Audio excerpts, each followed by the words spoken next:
عورت اگر اللہ کی نافرمانی کرتی ہے، مرد کو چاہیے کہ عورت کو روکے، اس کی اصلاح کرے، اس کو بد اخلاقی سے بدتمیزی سے بچائے اور اس معاملے میں غیرت کھائے، اس معاملے میں ایک اپنا کردار ادا کرے۔ مطلب وہ بے پردہ گھوم رہی ہے، وہ بے حیائیاں کر رہی ہے، وہ بہت کچھ الٹے سیدھے کام کر رہی ہے، آپ کو کوئی مطلب کہ وہ غیظ و غضب اور آپ کی کوئی ناراضگی ظاہر نہیں ہوتی۔ ہاں اگر آپ کو کچھ کہہ دیا تو جناب حاکم صاحب جوش میں آ گئے، ارے خدا کے بندے،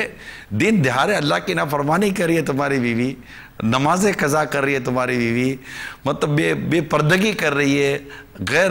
مردوں سے، اجنبی مردوں سے بلا اجازت شرعی بات چیت کر رہی ہے اور بہت کچھ اس کی حرکتیں غیبتوں میں پڑی ہوئی ہے، چگلیوں میں پڑی ہوئی ہے، بے حیائیوں میں پڑی ہوئی ہے، بے شرمی میں پڑی ہوئی ہے، فلمیں ڈرامے گانے بازوں کے پیچھے پاگل ہوئی ہے۔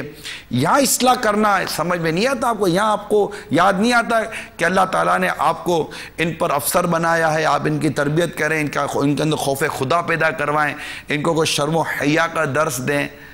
یہاں یاد نہیں آتا، یہاں غیرت جوش نہیں کھاتی، یہاں کچھ یاد نہیں آتا، یہاں آپ بھی لگے ہوئے ہیں، تو ایسے کیسے گھر چلے گا؟ حالانکہ یاد رکھیے میٹھے اسلامی بھائیوں، امیر اہل سنت نے بڑی پیاری بات یہاں لکھی ہے کہ وہ شخص بڑا بد نصیب ہے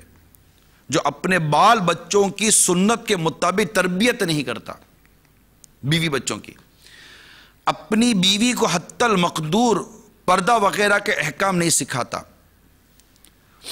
یعنی ممکنہ حد تک جتنا اس سے ہو سکے، بلکہ از خود فیشن کے سامان مہیا کرتا، بلکہ میک اپ کروا کر بے پردہ اسکوٹر پر بٹھاتا،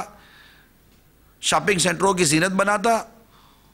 اور گناہوں بری مخلوق تفریح گاہوں میں پھرتا پھراتا۔ تو میرے آقا اعلیٰ حضرت امام اہل سنت مولانا شاہ امام احمد رضا خان علیہ رحمت الرحمن فتاوی رضویہ جلد 6 صفحہ نمبر 487 تا 488 487 to 488